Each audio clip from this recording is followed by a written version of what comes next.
할렐루야, 반갑습니다. 반갑습니다. 네.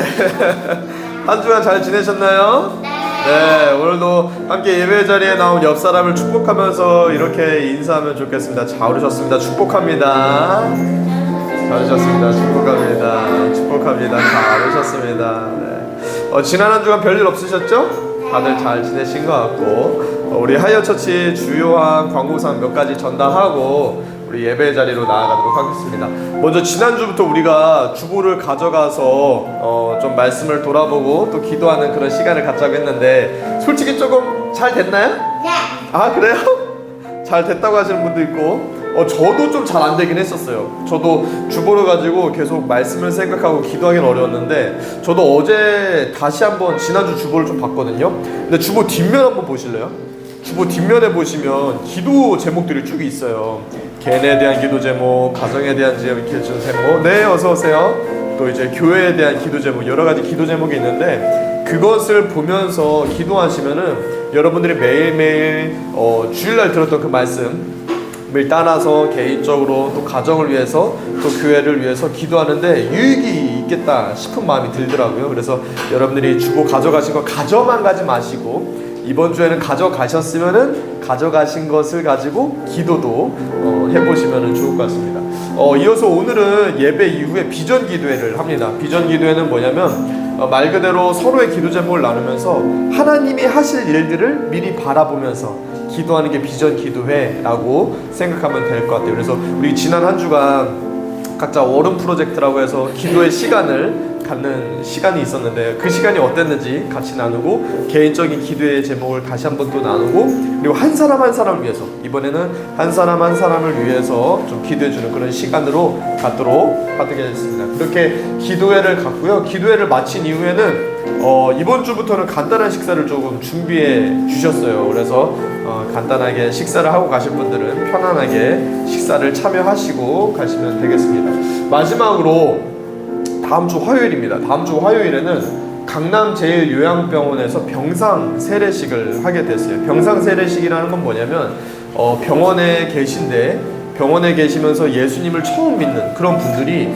교회까지 나올 수 없어서 세례를 받지 못하시는 그런 분들에게 찾아가서 세례 예식을 해드리는 게 바로 병상 세례식이에요. 근데 저희 교회 성도님은 아니신데 어떤 분이 세례를 요청을 하셔가지고 저희가 강남 제1요양병원에 가서 하이어처치의 이름으로 처음으로 세례 예식을 하게 되었습니다. 그래서 너무나도 감사한 일이고 또 교회가 마땅히 할 일이에요. 왜냐하면 예수님께서 부활하시고 승천하시면서 하신 말씀이 모든 사람을 제자로 삼고 복음을 전하고 그들에게 세례를 주어라 라고 말씀하셨거든요. 그래서 교회의 가장 중요한 임무 중에 하나가 바로 복음을 전하고 제자 삼고 또 세례를 주는 거예요. 근데 그 세례를 행할 수 있는 그런 기회를 하나님께서 우리 교회에 주신 게 너무나도 감사했습니다. 그래서 여러분들이 5월 26일 화요일이거든요. 화요일에 강남 제1요양병원에서 있을 그 세례 예식을 위해서 기도해 주실 때, 그 세례 예식 그 현장에서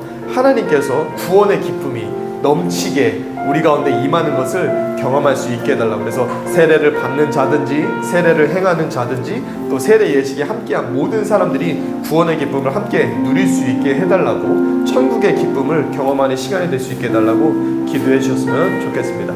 이렇게 우리 하이어처치 주요 광고사항 말씀드렸고요. 이 시간에는 이제 우리 예배 자리에 나아가는 마음을 놓고 좀 같이 기도했으면 좋겠습니다. 말씀을 하나씩 읽고 우리 같이 기도의 자리로 가겠는데요. 제가 감사하면 여러분들이 여호와께 감사하라 그는 선하시며 이렇게 읽어주시면 되겠습니다. 그 다음 제가 회개하면 하나님이여 내 속에 이렇게 읽어가시면 되겠어요. 아시겠죠? 자, 제가 먼저 읽겠습니다. 감사 여호와께 감사하라 선하시며 그 인자하심이 영원하미로다. 회개 하나님이여 내 속에 정한 마음을 창조하시고 내 안에 정직한 영을 새롭게 하소서. 은혜 하나님이여 우리를 돌이키시고 주의 얼굴빛을 비추사 우리가 구원을 얻게 하소서. 간구 하나님이여 사슴이 시냇물을 찾기에 갈급함같이 내 영혼이 주를 찾기에 갈급하나이다. 드림 나의 반석이시오 나의 구속자이신 여호와여 내 입의 말과 마음의 묵상이 주님 앞에 연락되기를 원하나이다. 아멘. 모두 다 눈을 감아 보실까요? 모두 다 눈을 감으시고요. 숨을 한번 깊이 들여 마셔 보시길 바래요. 숨을 한번 깊이 들여 마시고 또 내쉬면서 우리가 숨을 들이마시는 가운데 우리 가운데 함께 하시는 그 성령 하나님을 느끼면서 기도했으면 좋겠습니다. 성령 하나님, 하나님을 느낍니다. 하나님을 바라봅니다. 하나님의 임재 안에 우리가 예배합니다. 우리가 앞에 고백한 대로 하나님 앞에 감사함으로, 회개함으로 또 간절히 은혜를 사모하는 마음으로 나아가오니 주님 우리의 예배를 받아 주시옵소서. 이 마음을 가지고 다시 한번 숨을 깊이 들이마시고 잠잠히 하나님의 은혜를 사모하는 마음으로 함께 기도하면서 나아가겠습니다. 주님,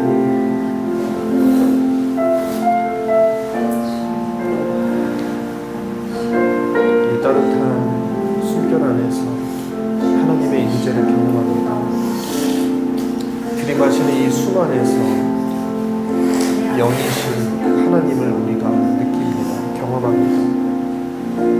우리의 들어오는 숨 가운데 함께 하신 하나님, 우리와 함께 하시는 주님의 임재를 우리가 이 시간에 충만하게 누리게 하여 주시옵소서. 감사하는 마음 가지고, 회개하는 마음 가지고 주님의 임재와 은혜를 사모하는 마음 가지고 나아가오니 주님 이 시간 우리 가운데 임하여 주시고 임재하신 주님께서 우리 예배를 기쁘게 받아 주시옵소서.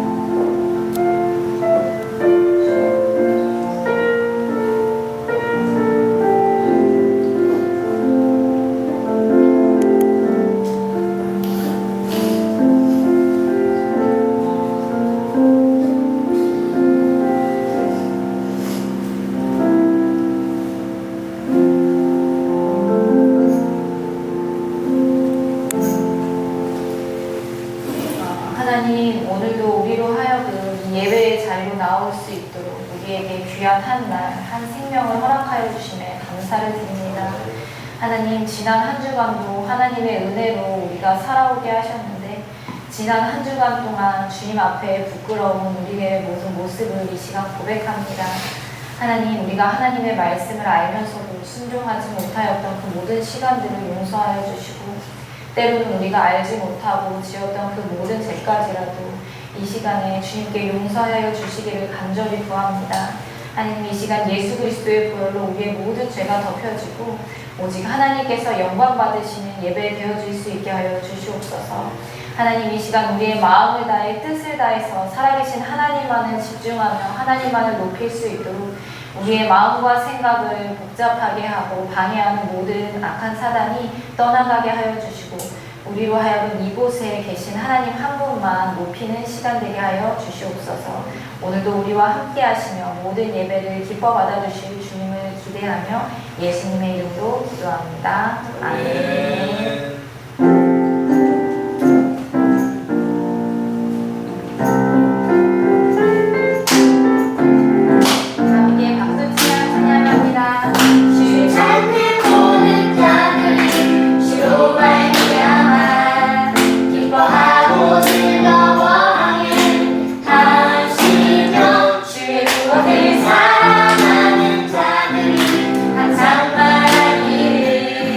하나님의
아무런 소망도 없는 나를 위해 사랑한다 사랑한다 사랑한다 말하시네 이 낮은 날 위해 이제 나를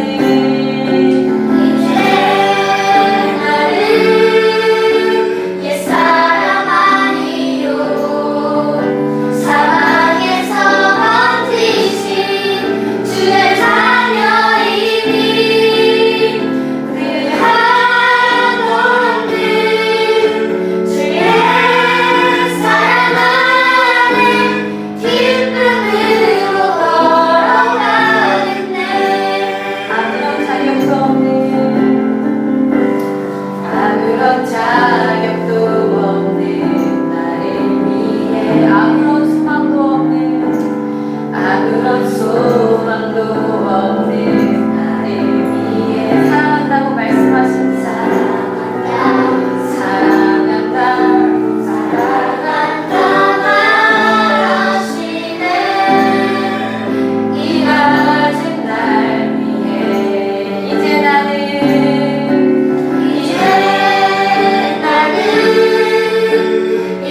너 알기 원하네. 주님을 사랑하는 것, 주님을 갈망하는 것, 나의 유일한 소망이라.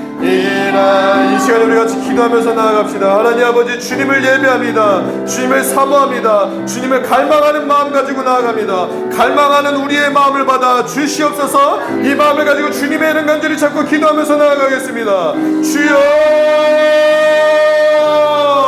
살아계신 하나님 아버지 감사합니다. 주님을 예배하는 것, 주님을 기뻐하는 것, 주님을 갈망하는 것, 오직 이것만이 우리의 유일한 소망입니다. 아버지, 이 시간에 우리가 다른 것 바라지 않고 다른 것 구하지 않고 오직 하나님의 은혜만을 바라고 구하면서 나아가오니 이 시간 우리 가운데 임재하신 주님이시여 아버지, 우리에게 은혜 내려주시옵소서. 하나님의 말씀이 들려지게 하시고 하나님의 말씀이 깨달아지게 하여 주시고 깨달아진 그 말씀이 우리의 삶이 되어질 수 있도록 아버지, 우리를 견인하여 주시옵소서. 우리를 이끌어 주시옵소서. 아버지, 우리를 인도하여 주시옵소서. 살아계신 하나님 아버지 감사합니다. 하나님의 은혜로 한 주간 살아가게 하셨고 하나님의 은혜로 우리를 이 예배 자리로 부르셔서 하나님의 임재 안에서 우리가 기뻐하며 감사하며 하나님을 예배하고 찬양하고 기도할 수 있게 해주심에 감사를 드립니다. 이 시간에 우리가 주님을 향한 유일한 갈망, 우리의 인생의 유일한 갈망, 오직 주님 한 분 바라는 그 마음 가지고 예배하며 나아가오니 주님, 우리의 예배와 찬양과 기도를 기쁘게 받아 주시옵소서. 특별히 이 시간에 우리가 하나님의 은혜를 구하며 하나님의 말씀 기다리며 나아갑니다. 하나님의 음성 우리에게 들려주시고 들려진 하나님의 그 음성이 우리에게 깨달음이 되어지게 하시고 깨달아진 그 말씀이 우리에게 믿음이 되어지고 삶으로까지 나아갈 수 있게 하여 주시옵소서. 이 시간 우리 가운데 임재하신 주님께서 한없는 은혜와 사랑으로 하늘의 신령한 은혜를 가득하게 부어주실 것을 믿고 감사를 드리며 살아계신 우리 주 예수 그리스도의 이름으로 간절히 축복하며 기도 올리옵나이다. 아멘. 할렐루야. 우리 하나님께 영광의 박수 올려드릴까요? 감사합니다 하나님. 같이 말씀 하나 보도록 하겠습니다. 오늘 우리에게 주시는 말씀은 창세기 45장 5절에서 8절까지 말씀만 보도록 하겠습니다. 4절 말씀만 우리 같이 한번 읽어보도록 하겠습니다. 제가 5절, 여러분들이 6절 읽어주시면 감사하겠습니다. 제가 먼저 읽을게요.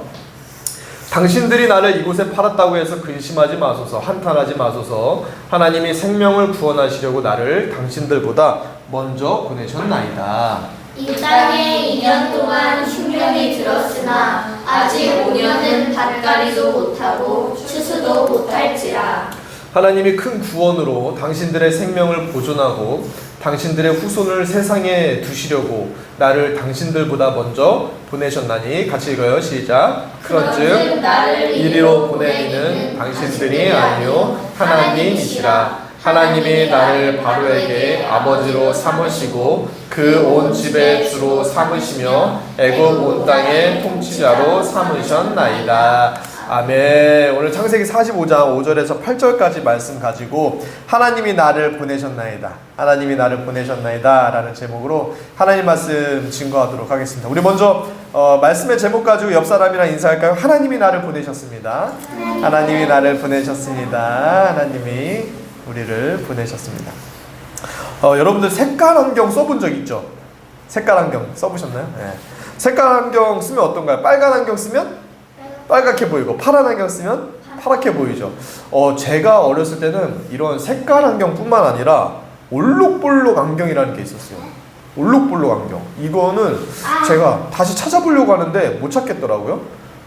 이 안경이 뭐냐면은 안경을 쓰면은 바닥이 올록볼록하게 보였었어요.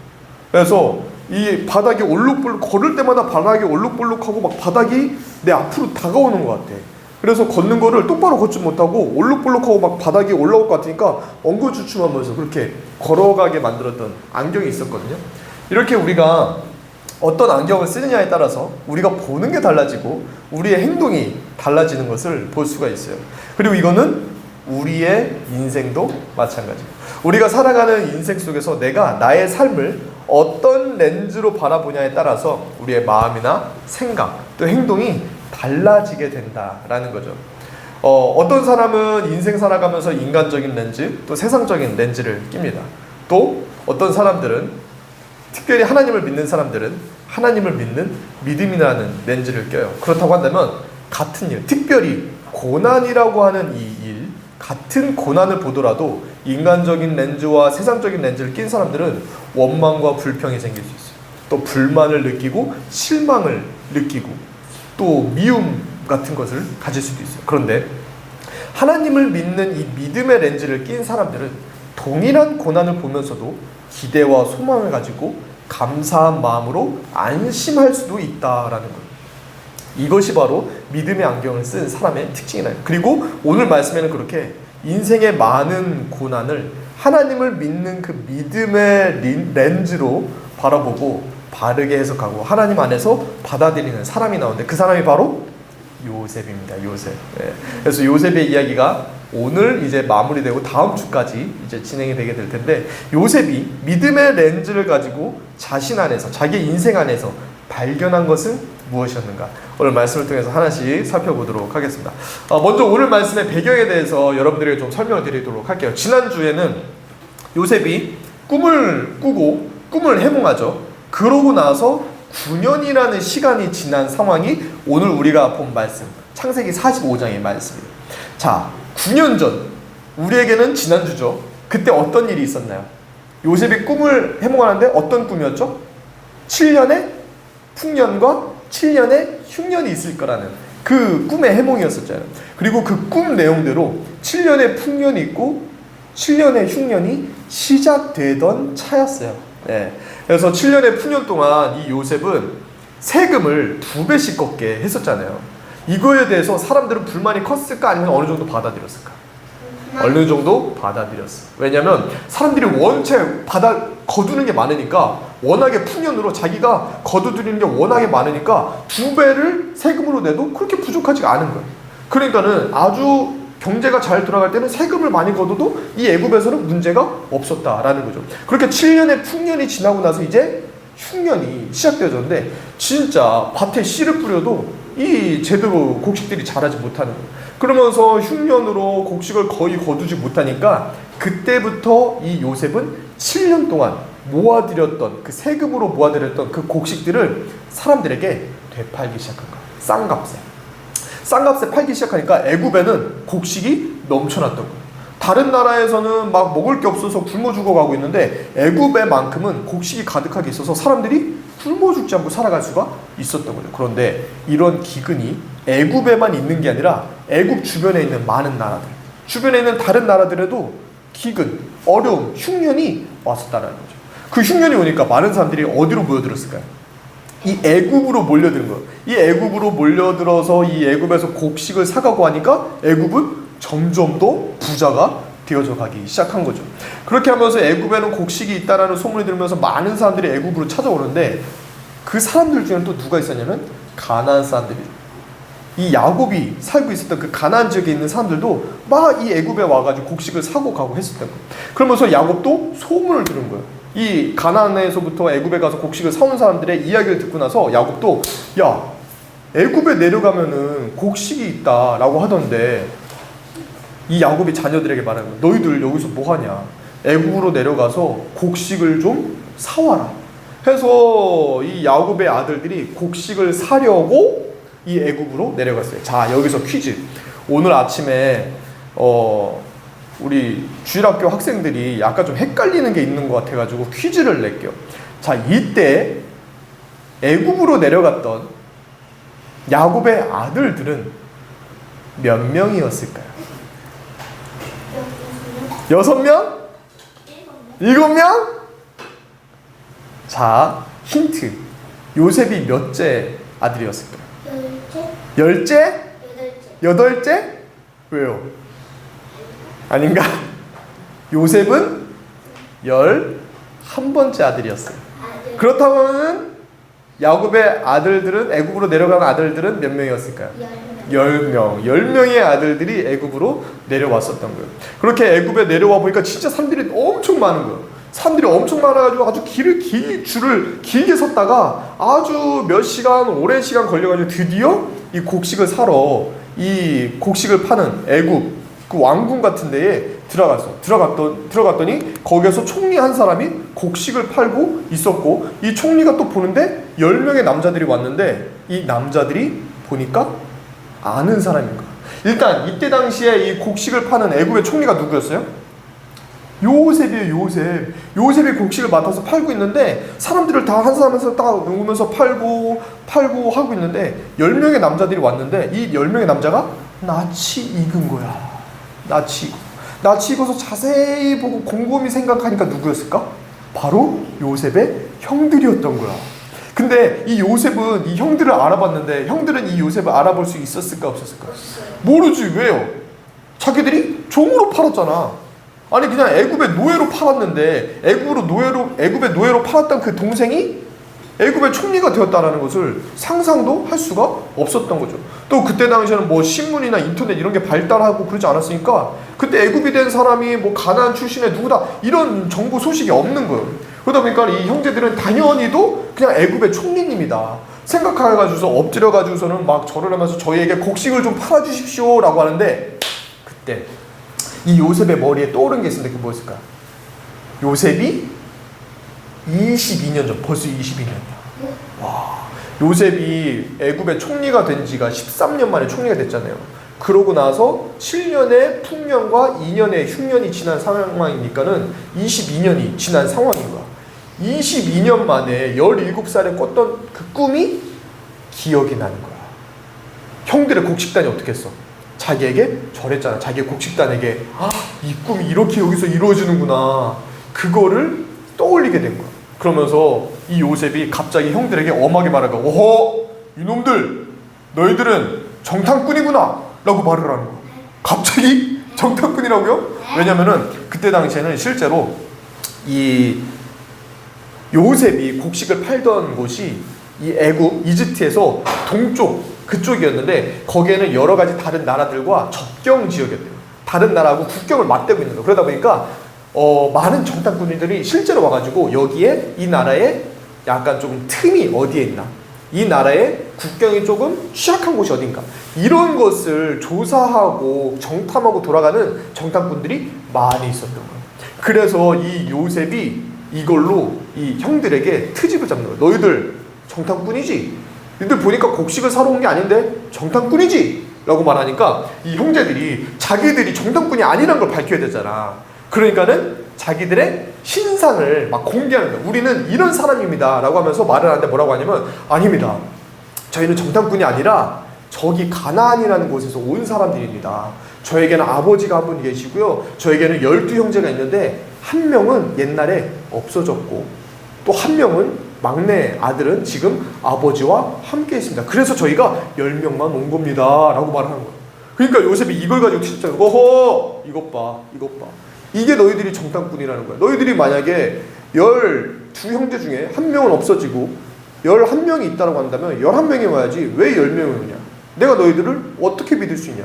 믿을 수 없다. 너희들이 나를 믿게 하려면은 너희들이 말하는 그 막내 동생, 그 사람을 데리고 와라. 그럼 내가 믿어주겠다. 이 말을 하는 거야. 그러면서 내가 너희들을 그냥 보낼 수는 없으니까 거기 포악하게 생긴 놈 시므온이라고 둘째 형이 있었거든. 시므온, 너는 내가 인질로 감옥에 가둬두겠다. 그리고 나머지 너희들 9명은 너희 집으로 다시 돌아가서 막내 아들을 데려와라. 그러면은 내가 너희들이 정탐꾼이 아니라는 것을 인정하고 너희들과 계속해서 교류, 뭐라 그러죠? 무역, 이것을 해나가도록 하겠다. 이렇게 말을 한 거예요. 그래가지고 진짜로 이 시므온이라고 하는 둘째 형은 실제로 약간 좀 포악한 형이었었거든요. 그리고 약간 좀 유대인의 전승에 따르면은 이 요셉을 적극적으로 죽이고 구덩이에 넣자라고 말한 사람이 시므온이었을 것이다 라고 이야기도 해요. 그러니까 요셉은 어쩌면은 22년 전에 그 일을 잊지 못하고, 자기들을 형들이 구덩이에 밀어넣고 자기를 죽이려고 했었던 것을 잊지 못한 것이었을 수도 있겠다라고 유대인 역사가들은 이야기를 하더라고요. 어쨌든 그 시므온은 감옥에 두고서는 이 형들은 이제 가나안으로 다시 돌려보내요. 그래도 이 요셉은 이 형들이 곡식 때문에 온 것을 아니까 형들에게 곡식을 가득하게 채워서 다시 가나안으로 보낸 거예요. 그렇게 이 형들이 다시 가나안에 돌아가서 아버지 야곱에게 말하는 거예요. 아버지, 저희가 갔더니 거기에서 저희가 정탐꾼이라는 누명을 써서 저희가 저희의 신원을 밝혔습니다. 저에게 아버지가 있고 저에게 12형제가 있고 한 명은 없어졌고 한 명 막내 동생은 아버지에게 있다고 했더니 그 애굽의 총리라는 분께서 막내 동생을 데려오라고 하십니다. 막내 동생을 데려오지 않으면은 그 시몬형을 풀어주지 않겠다고 합니다. 아버지, 막내 동생 데리고 저희가 시몬형 데리고 올게요 하니까 이 야곱이 어떻게 했을까? 그래, 빨리 갔다 와라 해서 무슨 소리야? 그랬을까? 무슨 소리야? 2번 무슨 소리야 그런 거야. 아니 너희들 왜 쓸데없는 소리를 해가지고 왜 쓸데없는 소리를 해가지고서는 너희들에게 무슨 막내 동생이 있느니 없느니 그런 얘기를 해가지고서는 막내 동생이 또 거기에 끌려가게 하느냐고. 예전에도 내가 그 요셉을 잃어버렸었는데 이번에는 시몬을 잃어버리고 만약에 베냐민도 갔다가 잃어버리면 어떡하냐고. 나는 베냐민이 갔다가 베냐민 잃어버리면 나는 죽는다. 나는 죽는다. 난 얘 없으면 죽는다 하면서 절대 못 간다. 절대 못 보낸다 하면서 이 베냐민을 안 보내는 거야. 야곱이 이 베냐민을 못 보낸다 라고 하니까는 결국에는 이 형들이 이 시몬 형을 구하러 가지 못하게 된 거야. 그래서 결국에는 그 시몬을 구하러 가지 못하고 그냥 가나안 땅에서 계속해서 그 애굽에서 가져온 식량 가지고 먹고 살았는데, 그렇게 먹고 사는데 기근이 풀렸을까 안 풀렸을까? 기근이 안 풀려요. 계속해서 흉년이 일어나는 거야. 그래서 계속해서 흉년이 일어나서 애굽에서 가져왔던 그 곡식을 다 먹고 났는데도 흉년이 끝나지 않는 거예요. 왜냐하면 흉년은 7년 동안 이어지니까. 그래서 이 야곱이 야 이거 먹을 건 다 먹었고 또 그 흉년은 계속되고 이 아들들에게 다시 말하는 거예요. 야 지금 시간이 많이 지나가지고 지금 먹을 것도 다 먹었는데 또 농사는 또 왜 이렇게 안 되냐. 양이 먹을 것도 없고 곡식도 없고 니들 다시 애굽에 가가지고 그 곡식을 좀 사와라 라고 하니까는 이 유다라는 사람이 말하는 거예요. 유다는 넷째 형이었거든요. 이 넷째 형인 유다가 말을 하길, 아버지 제가 예전에도 애굽에서 왔을 때 말씀드렸었는데 그 애굽의 총리라는 분이 막내 동생을 데려오지 않으면 저에게 곡식을 주지 않는다고 했었습니다. 그래서 베냐민, 막내 동생 베냐민을 데려가야 됩니다. 베냐민 데려가도 될까요? 그랬더니 이 아버지가 아예 안 된다고. 데려가면은 안 된다고. 얘 거기 가서 잃어버리거나 죽으면은 나도 죽으니까 안 된다고. 절대로 잃어버리면은 안 되기 때문에 안 된다고 하니까는 이 넷째 형 유다가 말하는 거예요. 아버지 그러면 제가 책임지겠습니다. 제가 책임지고 베냐민은 반드시 챙기겠습니다. 그래서 베냐민을 잃어버린다면 제가 책임지고 제가 죽든지 하겠습니다 하면서까지 베냐민을 유다가 확실하게 챙기겠다라고 말하는 거예요. 그리고 그 말을 듣고 야곱이 그래 그렇다면은 알았다. 네가 확실하게 베냐민 잘 챙겨서 다시 돌아와라 하고서는 베냐민까지 포함해서 그 야곱의 형제들이 애굽으로 가게 한 거예요. 그렇게 이 야곱의 아들들이 이 애굽에 가서 다시 요셉 앞에 서는데, 요셉이 멀리서 보니까는 이 9명의 형들이 오고 있고 또 막내 동생 베냐민도 오는 거예요. 이게 몇 년 만에 만나는 거야? 아까 말했죠. 몇 년 만? 22년 만이잖아. 정확하게 말하면 그 이전에는 21년이었고 1년 정도가 지난 후야 지금이. 22년 정도가 지난 거야. 22년 만에 만났는데 야, 이 요셉이 형들에게 팔릴 때는 나이가 17살이었거든요. 그리고 그때 당시에 베냐민의 나이는 한 7, 8살 정도 됐을 거라고 생각해. 그러니까 하는 조한이 정도? 그런 정도 어린 애기였었던 거야. 그런 어린 꼬맹이였었는데 지금 보니까 22년이 지났으니까 지금 몇 살이야? 29, 30 정도 되는 어른이 돼서 나타난 거야. 자세히 보니까는 얼굴이 옛날 얼굴이 좀 남아있는 것 같기도 하고 좀 많이 크기도 했고 애가 보니까 쿠션도 좀 났고 막 털도 났고 어른이 된 거 보니까 이 요셉의 마음이 너무 뿌듯하고 너무 기쁘고 너무 반가운 거야. 그래서 그 반가운 마음에 이 형제들을 다 어서 부른 거야. 다 불러가지고서는 아우 잘 왔다고, 왜 이렇게 오랜만에 왔냐고, 빨리 오지 왜 이렇게 늦게 왔냐라고 하면서 이 형제들을 위해서 잔치를 베풀어줍니다.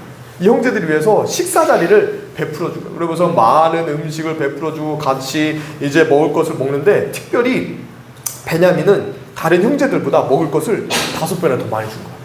여기 베냐민에게 먹을 것을 훨씬 더 많이 주고, 다른 형제들은 신기하게도 이 요셉이 나이 순서대로 앉힌 거야. 그러니까 형들이 놀란 거야. 이 뭐지? 이 사람이 우리를 어떻게 알길래 우리를 이렇게 나이 순서대로 우리를 안 치지? 우연인가?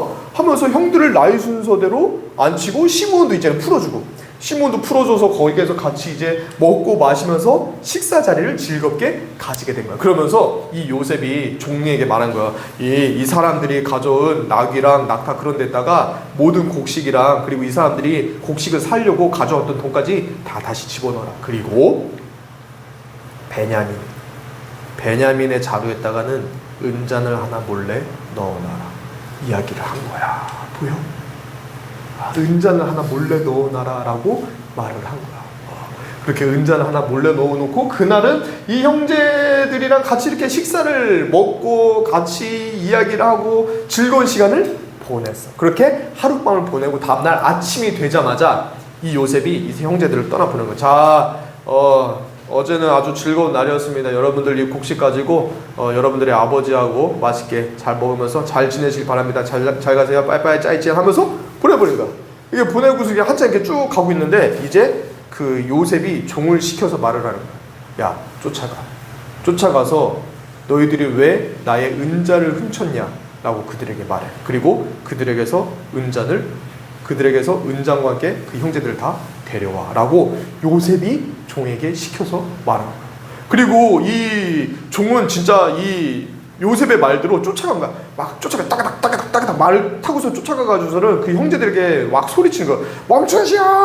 멈추시오. 그러니까는 이 요셉의 형제들이 있잖아. 형제들이 가서 이 뭔 소리지? 왜 그러지? 하고서 멈춘 거야. 그러니까는 이 요셉의 종이 말하는 거야. 아니 너희들이 어떻게 선을 악으로 갚을 수 있냐?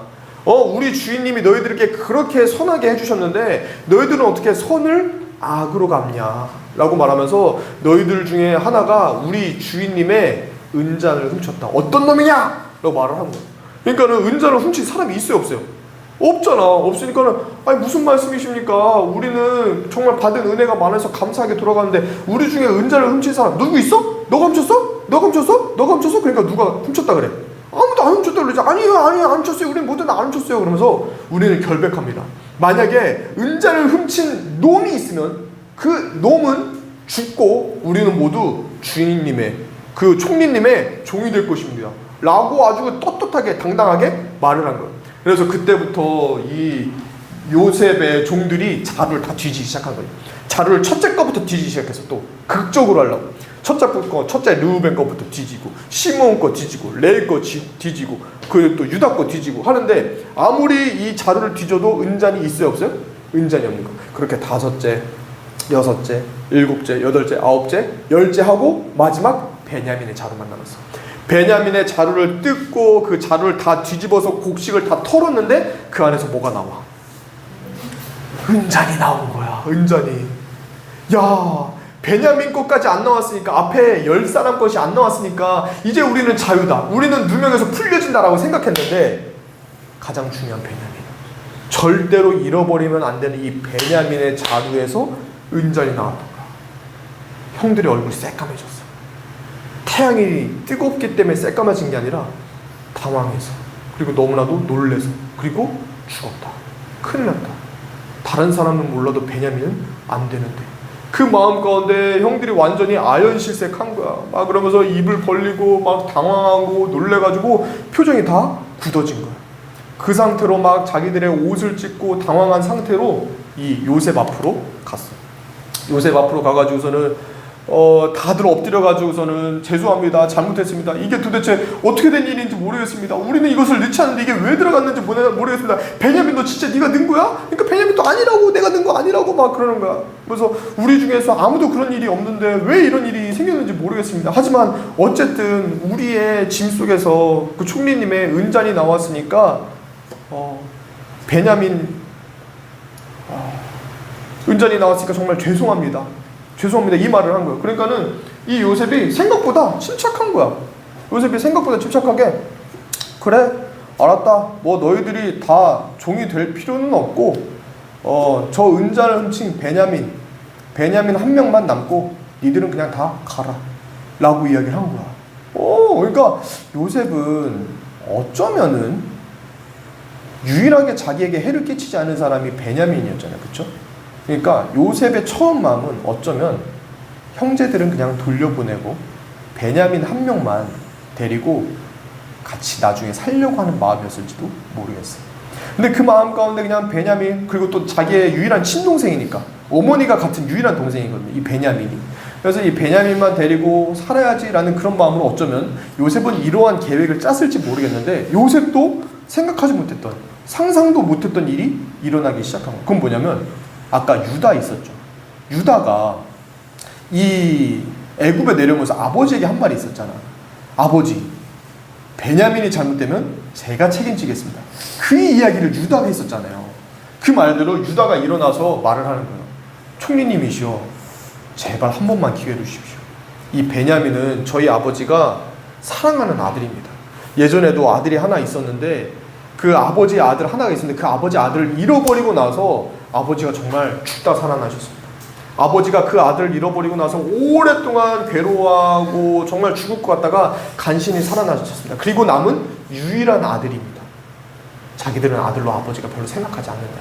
그래서 유일하게 남은 아들이 이 베냐민인데, 만약에 이 베냐민을 우리가 데려가지 못한다면 저희 아버지 죽습니다. 제발 이 베냐민 대신에 저를 종으로 삼아 주십시오 라고 하면서 요셉도 예상하지 못했던 이런 말을 하는 거야. 그런데 이 유다가 어떤 사람인지 알아요?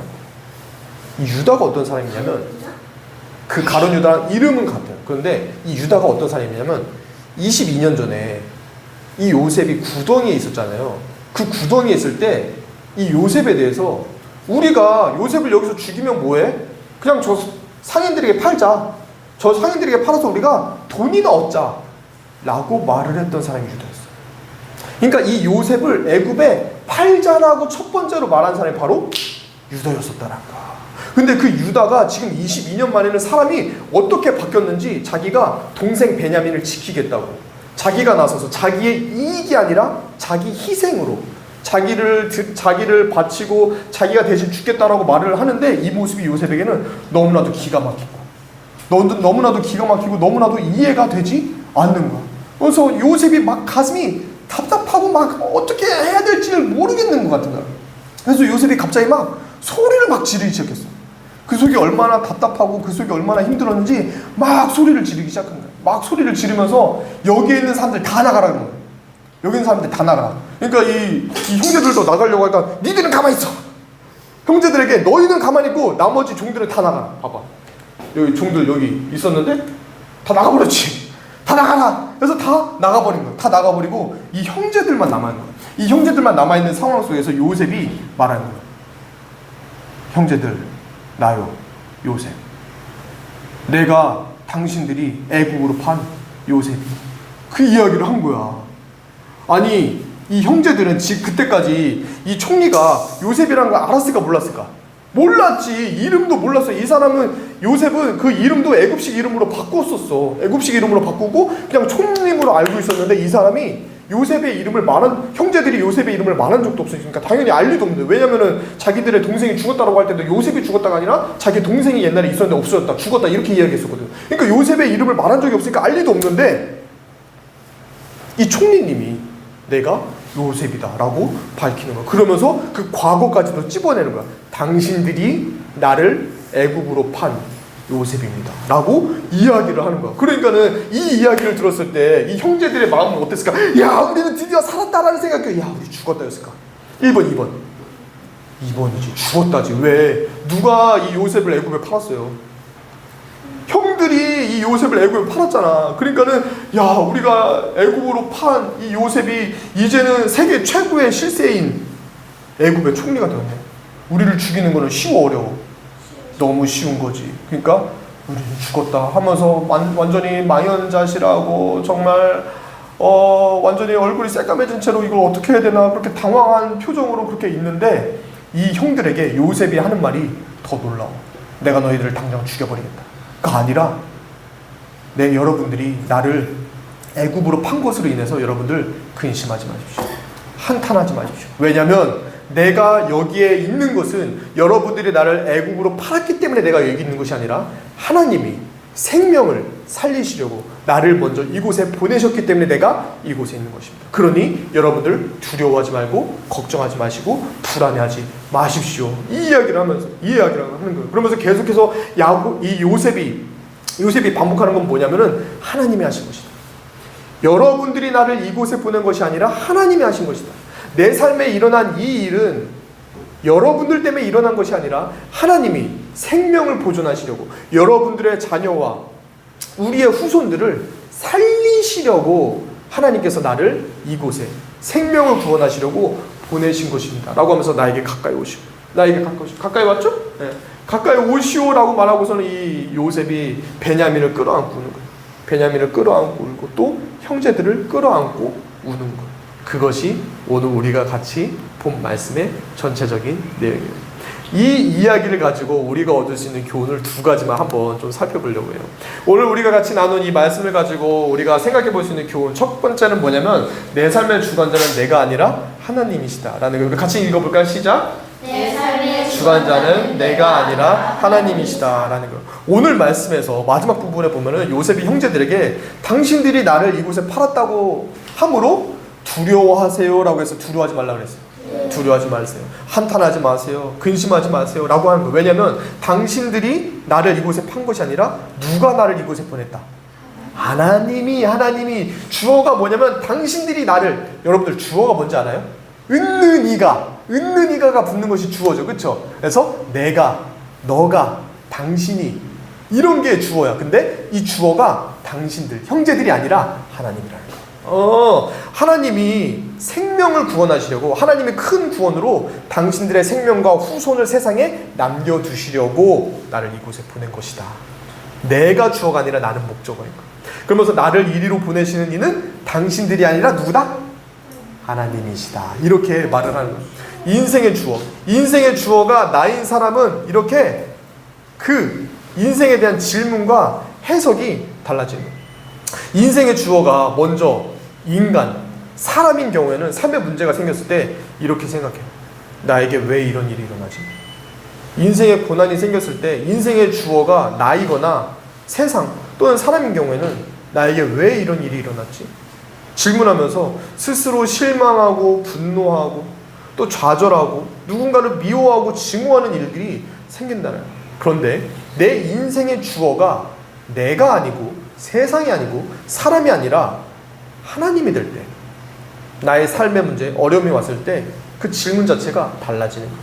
나에게 왜 이런 일이 아니라 하나님이 왜 이런 일을, 세상이 왜 이런가가 아니라 하나님이 왜 이렇게 라는 질문으로 바뀌어지게 된다. 그러면서 선하신 하나님, 또 전능하신 하나님, 또 나를 사랑하신 그 하나님을 믿는 믿음을 가지고 삶에 대한 해석, 그리고 삶에 대한 해석이 달라지면서 그 문제에 대해서 기대와 소망, 인내를 가지게 된다라는, 성경은 이렇게 말씀하시거든요. 이사야 46장 10절 같이 한번 읽어볼게요. 시작. 내가 시초부터 종말을 알리며 아직 이루지 아니한 일을 옛적부터 보이고 이르기를 나의 뜻이 설 것이니 내가 나의 모든 기뻐하는 것을 이루리라. 아멘. 하나님은 모든 인생과 모든 역사의 주인이시고 주관자세요. 다시 한번, 하나님은 우리의 모든 인생의 주인이시고 주관자이시다. 하나님은 모든 인생에 뭐가 되고 뭐가 되신다고요? 주인이시고 주관자가 되신다고요. 요셉이 이것을 깨달은 거예요. 요셉이 이것을 깨달았을 때 요셉은 과거는 과거로 둔 거예요. 요셉이 인생의 주인과 주관자가 하나님이라는 것을 깨달았을 때 과거는 과거로 두고 현재의 형들을 용서하고 현재를 살아갈 수가 있었다는 거예요. 이것은 우리도 마찬가지죠. 우리 모두의 삶의 주관자, 우리의 인생의 주인이 누군지 아세요? 나일까요? 하나님이라는 거예요. 내 인생의 주인은 내가 아니에요. 내 인생의 주인은 내가 아니라 하나님. 그리고 우리가 이것을 알고 이것을 깨달을 때 우리는 우리의 삶을 바라보는 시선이, 그리고 우리의 삶의 문제를 해석하는 그 해석이, 태도가 달라지게 된다라는 거예요. 내 인생, 또 내 시간, 나의 모든 것의 주인이 하나님이시다. 이것을 믿고 기억하면서 하나님 안에서 인생을 바라보고 하나님 안에서 인생을 해석하면서 또 깨달으면서 살아갈 수 있는 저 여러분들이 다 되시기를 우리 예수님의 이름으로 축복합니다. 아멘. 두 번째입니다. 우리 같이 한번 읽어볼까요? 시작. 나를 이곳에 보내신 이유는 생명을 살리기 위함이다. 결국 요셉의 이야기의 결말은 뭔가요? 요셉이 애굽의 총리가 되는 거예요. 그리고 모든 가족들을 애굽으로 데려오는 것으로 요셉의 이야기 그리고 창세기는 끝나게 됩니다. 자, 그렇다면 요셉의 이야기의 주제는 뭘까요? 창세기의 주제는 뭘까요? 창세기에 나온 요셉의 주제는 뭘까요? 요셉의 꿈? 요셉의 성공 스토리일까요? 아니면 요셉이 형제들을 용서한 이야기? 이게 요셉의 이야기의 주제일까요? 요셉의 이야기의 시작을 보면 이 요셉 이야기의 주제가 뭔지를 알 수 있거든요. 자, 창세기 37장 2절 말씀 같이 한번 읽어볼게요. 시작. 야곱의 족보는 이러하니라. 요셉이 17세의 소년으로서 그의 형들과 함께 양을 칠 때 그의 아버지의 아내들 비라와 실바의 아들들과 더불어 함께 있었더니 그가 그들의 잘못을 아버지에게 말한다. 자, 기억하세요? 2주 전에 우리가 들었던 말씀의 시작이야. 요셉이 꿈을 꾸는 나이가 17살이잖아요. 그때 이야기의 시작이 뭐냐면 야곱의 족보는 이러한다. 이상하지? 이게 뭔가 잘못 들어간 것 같아. 아니, 야곱의 족보는 이러하니라 한다면 그 뒤에 뭐가 나와야 돼? 야곱의 자손들은 누가 있고 그들의 후손은 누가 있고 그들의 부인은 누구고 그들이 누구를 낳았고 이런 게 족보 아니에요? 그쵸? 근데 야곱의 족보는 이러하니라 하고 요셉이 17세의 소년으로서 이게 나온다고 뭐가 빠진 거 아닐까? 아니라는 거예요. 야곱의 족보는 이러하니라 하고 나서 요셉의 이야기를 푼다라는 것은 요셉의 이야기 자체가 곧 야곱의 족보가 이루어져가는 그 과정을 말하는 것이 바로 요셉의 이야기였다는 거예요. 야곱의 자손들, 야곱의 족보를 이루어가고 살려나아가는 것, 그것이 바로 요셉의 인생, 요셉의 이야기의 주제가 되는 것이다 라는 거예요. 하나님께서 요셉을 애굽에 보내시고 총리가 되게 하셨다라는 것은 요셉이 정말 멋지고 잘 사는 성공가가 되게 하기 위해서가 아니라 야곱의 족보를 보존하기 위해서. 이 요셉이 애굽의 총리가 됨으로써 야곱의 그 자녀들을 살릴 뿐만 아니라 그 주변의 사람들까지 살리게 하기 위해서 하나님이 요셉을 애굽의 총리로 보내신 것이다 라는 거예요. 만약에 요셉이 애굽의 총리가 되지 않았다라고 한다면 7년의 풍년이 온 이후에 7년의 흉년 동안 애굽이랑 그 주변의 나라 사람들이 살 수 있었을까? 수많은 사람들이 죽었을 거야. 왜? 요셉이 애굽의 총리였기 때문에 7년의 풍년 동안 많은 곡식을 저장하고 모아뒀잖아요. 그러니까 7년의 흉년 기간에 많은 사람들을 살릴 수가 있었던 거죠. 마찬가지라는 거예요. 하나님께서는 이 요셉의 인생을 통해서 하시고자 하시는 건 뭐냐면 요셉이 애굽의 총리로 성공하는 것이 아니라 요셉을 통해서 많은 사람들을 살리시는 것, 이것이 바로 하나님의 꿈이고 하나님의 계획이고 하나님의 비전이고 하나님의 주제였다라는 거예요. 그래서 요셉은 나중에 많은 형제들 앞에서 이렇게 고백하는 거예요. 자, 20절 같이 읽어요. 시작. 당신들은 나를 해하려 하였으나 하나님은 그것을 선으로 바꾸사 오늘과 같이 많은 백성의 생명을 구원하게 하시려 하셨나니. 아멘. 이거라는 거 이거. 하나님이 요셉을 애굽에 보내시고 총리가 되게 하신 것은요, 하나님이 요셉을 통해 생명을 구원하기 위해서였다라는 거예요. 하나님이 요셉을 애굽에 보내신 이유는 생명을 살리기 위해서라는 거예요. 하나님이 요셉을 애굽의 총리로 삼으신 것은 그가 잘 먹고 잘 살게 하기 위해서가 아니라 생명을 살리게 하시기 위함이었다라는 거예요. 이것은 우리도 마찬가지예요. 하나님이 우리를 각자 보내신 것이 있어.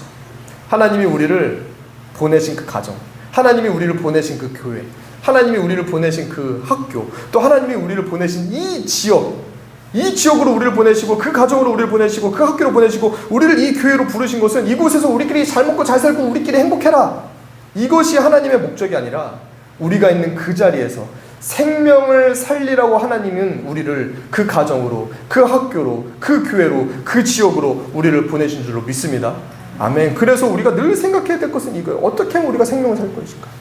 어떻게 하면 우리가 우리 가정에서 생명을 살릴 것인가? 어떻게 하면 우리가 보냄받은 그 학교에서 생명을 살릴 것인가? 어떻게 하면 우리가 보냄받은 이 교회에서 생명을 살릴 것인가? 어떻게 하면 우리가 보냄받은 이 지역 안에서 죽어가는 사람들을, 영혼을 살릴 것인가? 이것을 우리는 계속해서 생각해야 된다라는 거예요.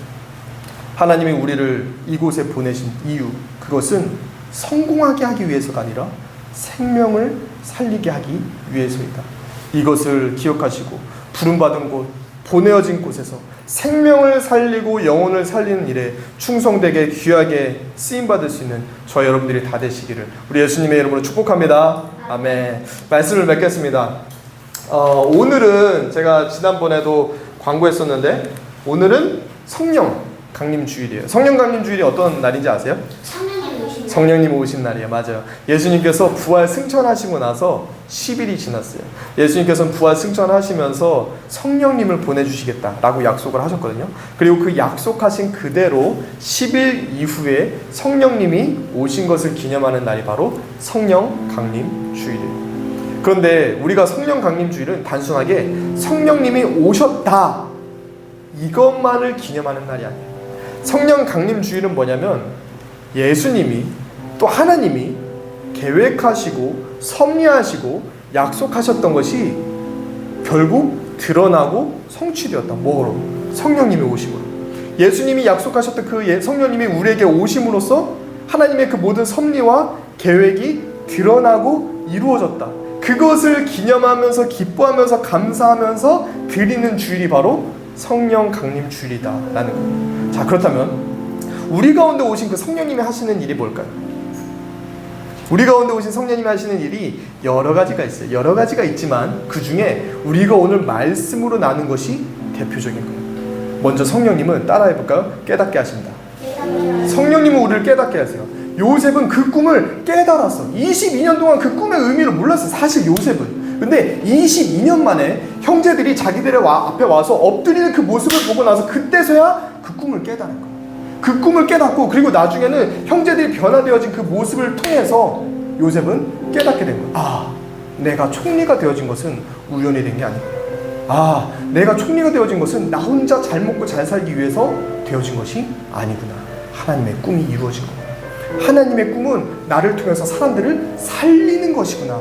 그 하나님의 꿈이 야곱의 족보를 이루어가는 것이 하나님의 꿈, 하나님의 계획, 하나님의 비전이었구나. 이것을 깨닫게 된 거예요. 깨닫게 되면서 요셉의 반응은 달라지게 된 거예요. 당신들이 나를 이곳에 보냈다고 해서 한탄하지 마소서, 근심하지 마소서. 왜냐하면 나를 이곳으로 보낸 것은 당신들이 아니라 누구이기 때문에? 하나님이기 때문에. 깨달으니까 인생의 주어가 달라지는 거예요. 나의 인생의 그 주어가 깨달음이 있으니까 달라져요. 그리고 성령님이 하시는 일이 바로 이거예요. 성령님은 우리에게 깨닫게 하시는 거예요. 하나님의 말씀을 깨닫게 하시고 우리의 인생의 주어가 내가 아니라 세상이 아니라 사람이 아니라 하나님이시다. 이것을 깨닫게 하시는 거예요. 그리고 그것을 깨닫게 하신 성령님은 우리를 어떻게 하는지 아세요? 따라할까요? 따라합니다. 보내신다. 우리를 보내신다는 거예요. 깨달은 우리를, 성령으로 인해서 깨달은 우리를 성령님 우리를 보내신다.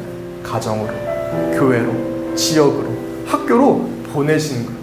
그리고 그 보내신 이유가 뭔지 아세요? 요셉의 꿈과 동일해. 무엇을 하기 위해서? 죽이기 위해서, 살리기 위해서. 살리기 위해서. 성공시키기 위해서, 살리기 위해서. 살리기 위해서. 자랑시키기 위해서, 살리기 위해서. 살리기 위해서. 하나님이 우리를 우리 가정으로 보내고 여러분들의 학교, 학급으로 보내고 우리를 이 지역으로 보내고 우리를 이 교회로 부르신 이유, 그 목적은 생명을 살리게 하기 위해서.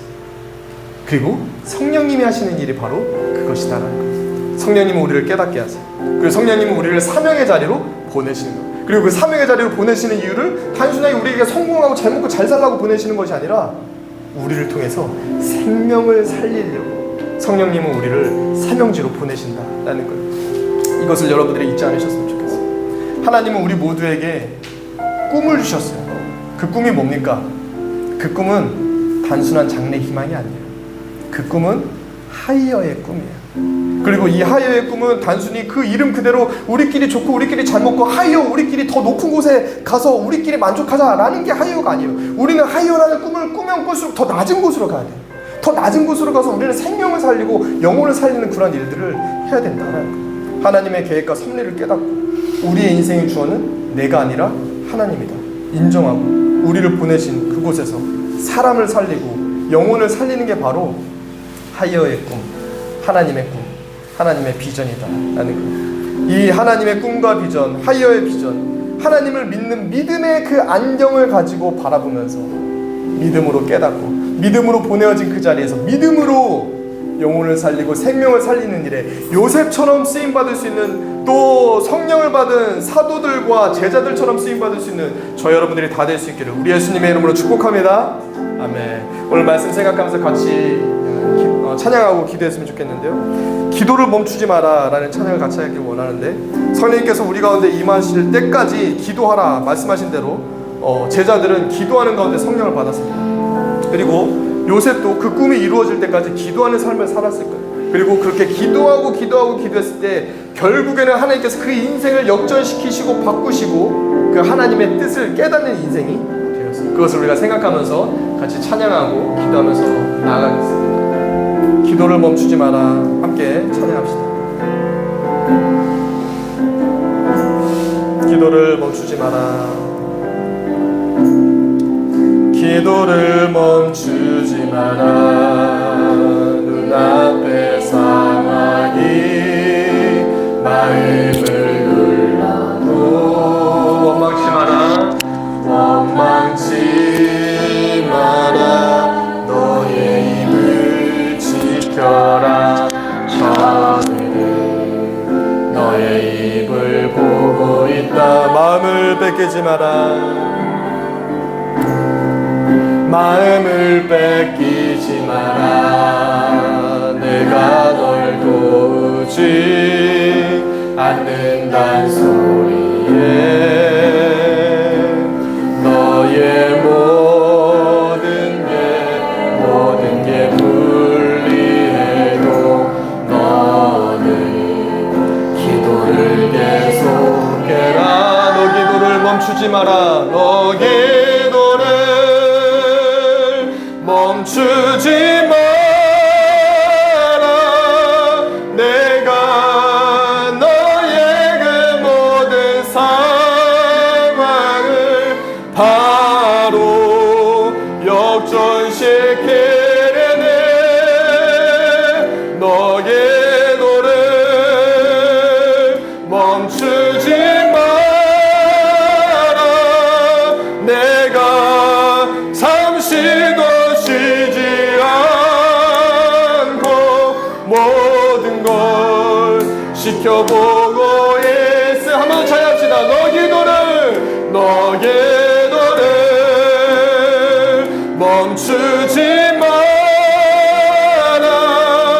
내가 너의 그 모든 상황을 바로 역전시켜. 기도를 멈추지 않겠습니다. 너 기도를 멈추지 마라. 내가 잠시도 쉬지 않고 모든 걸 지켜보고 있으니 역전될 것입니다. 바로 역전되리라.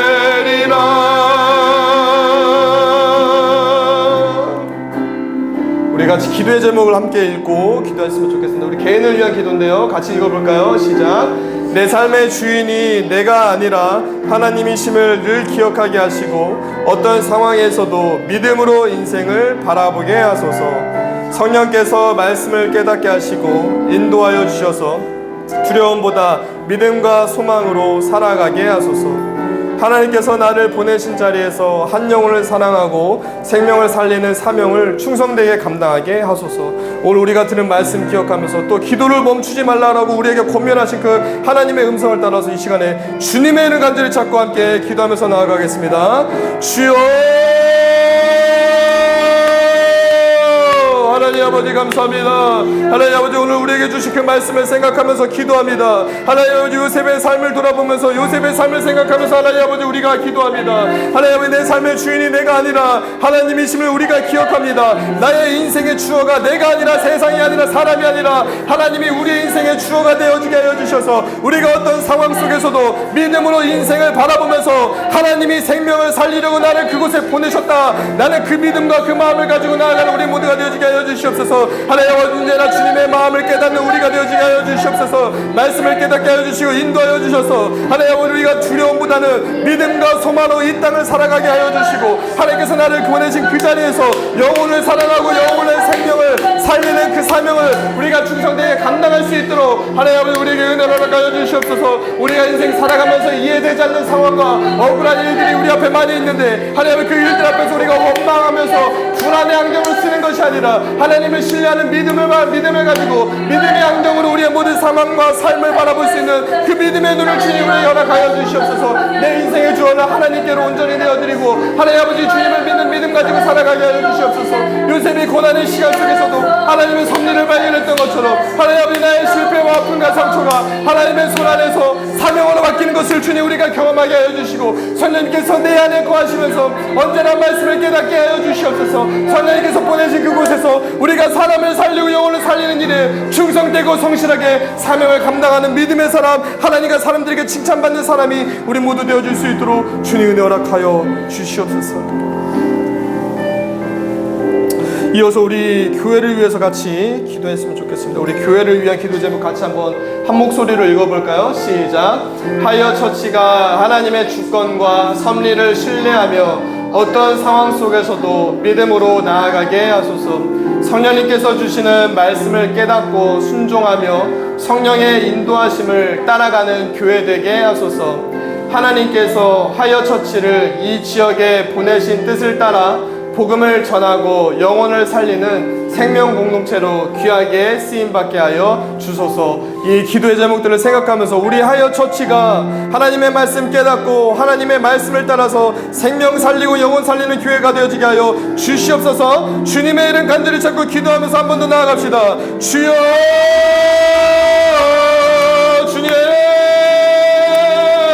하나님 아버지 우리의 처치를 위해서 기도합니다. 하나님 우리의 처치가 하나님의 주권과 하나님의 섭리를 신뢰하면서 어떤 상황 속에서도 믿음으로 나아가는 교회가 되어지게 하여 주시옵소서.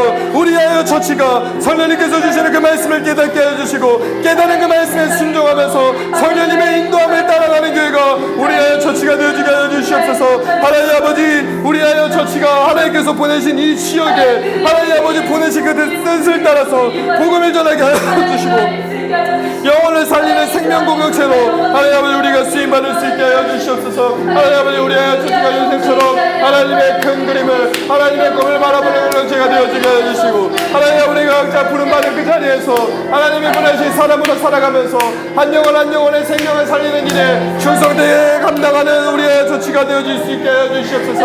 오순전 성령님의 은혜가 우리의 처치 위에 새롭게 임하게 하여 주시기 원합니다. 성령이 우리 가운데 임하여 주셔서 하나님의 섭리와 하나님의 계획이 드러나게 하여 주시고 보내받은 그 자리에서 사람을 살리고 영혼을 살리는 교회가 우리의 처치 되어질 수 있도록 하나님 아버지 은혜를 허락하여 주시옵소서. 우리의 처치가 곡식을 나누어줬던 요셉처럼 하나님 아버지 복음과 사랑이 필요한 이 지역과 사회 가운데 생명의 양식을 풍성하게 나누는 교회가 우리의 처치가 되어지게 하여 주시고 하나님 하는 사람들과 하나님에게 인정받고 칭찬받는 초대교회의 모습을 가진 교회가 우리의 처치 되어질 수 있도록 하나님 아버지 은혜를 허락하여 주시옵소서. 주님 은혜를 내려 주시옵소서. 찬양합시다. 성령이 오셨네, 성령이 오셨네, 내 주에 보내신 성령이 오셨네.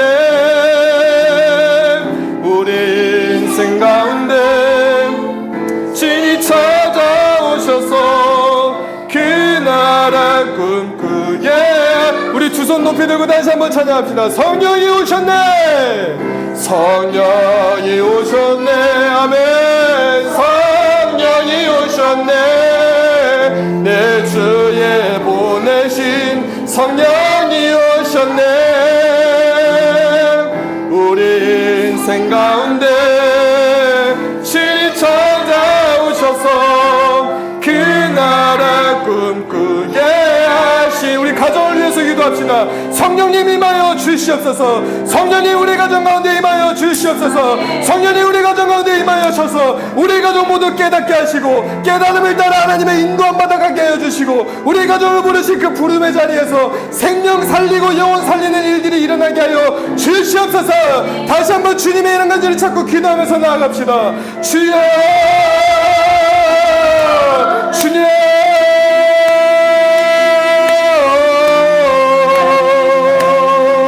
주님,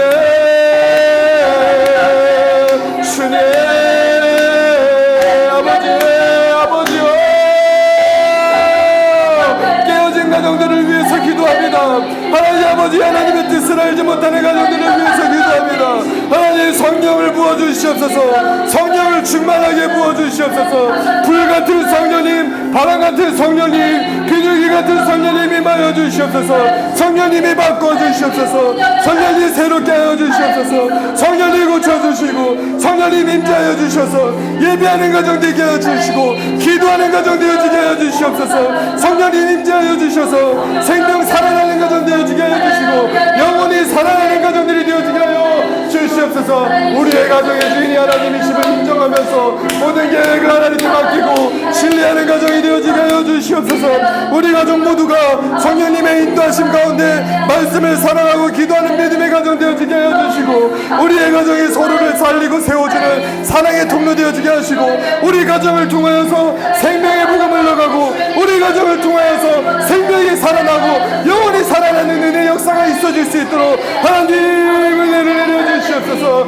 아버지여 내려주시옵소서. 우리의 자녀들을 축복하며 기도합니다. 우리의 자녀들이 요셉과 같은 믿음의 사람 되어지게 하여 주시옵소서. 우리의 자녀들이 요셉과 같이 생명 살리는 사람들이 되어지게 하여 주시옵소서. 우리의 자녀들이 하나님이 인정하시고 하나님이 원하시고 기뻐하시는 하나님의 꿈과 하나님의 뜻과 하나님의 비전을 이루어내는 하나님의 백성 하나님의 자녀들이 다 되어질 수 있도록 주님 은혜를 내려 주시옵소서. 아버지 은혜를 내려 주시옵소서. 살아계신 하나님 아버지 감사합니다.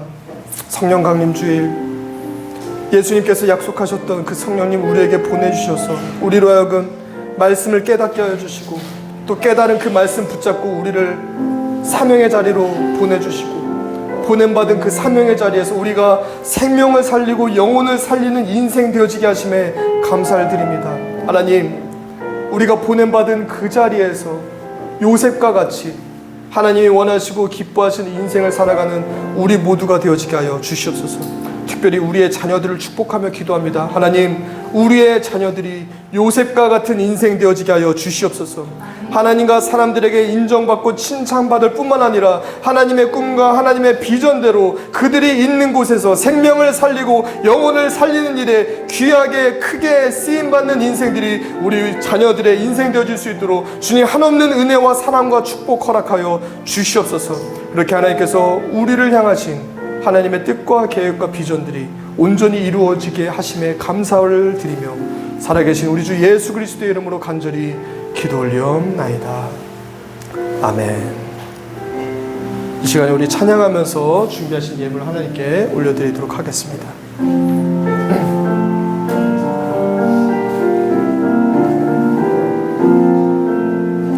내게 가장 귀한 보물은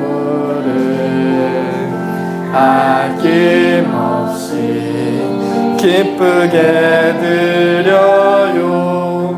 소중한 사랑 곱게 곱게 담아 나의 전부이신 주님께 드려요. 믿음의 고백을 함께 드립니다. 나와 내 백성이 무엇이기에 이처럼 즐거운 마음으로 드릴 힘이 있었나이까. 모든 것이 주께로 말미암아 싸우니 우리가 주의 손에서 받은 것으로 주께 드렸을 뿐이니이다. 아멘. 살아계신 하나님 아버지, 우리가 주님 예배할 수 있게 해주시고 또 예배 자리에 나올 때 주님을 향한 그 사랑의 마음을 가지고 작은 정성 모아 주님께 올려드릴 수 있게 해주심에 또한 감사를 드립니다.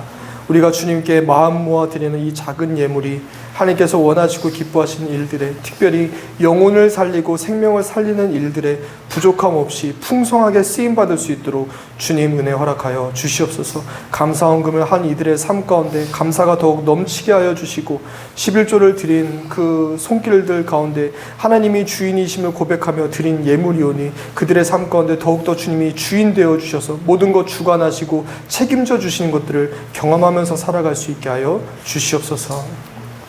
이제는 우리 주 예수 그리스도의 은혜와 하나님의 사랑과 성령님의 감동, 감화, 위로, 교통하심이 요셉처럼 꿈을 받은 사람으로 인생의 주어를 하나님으로 두고 하나님께서 깨닫게 하신 그 깨달음을 따라 보냄받은 그 자리에서 생명을 살리고 영혼을 살리는 일에 쓰임받기를 소원하며 결단하는 사랑하는 우리 모든 하이어들의 머리 위와 그들의 가정과 직장과 학업과 모든 사업, 사역 앞길들 위에 그들의 자녀와 후손들의 머리 위, 그리고 이 자리에 참여하지 못한 하나님이 사랑하는 백성들의 머리 위까지 이제로부터 영원토록 항상 함께 하시기를 간절히 축원드리옵나이다. 아멘.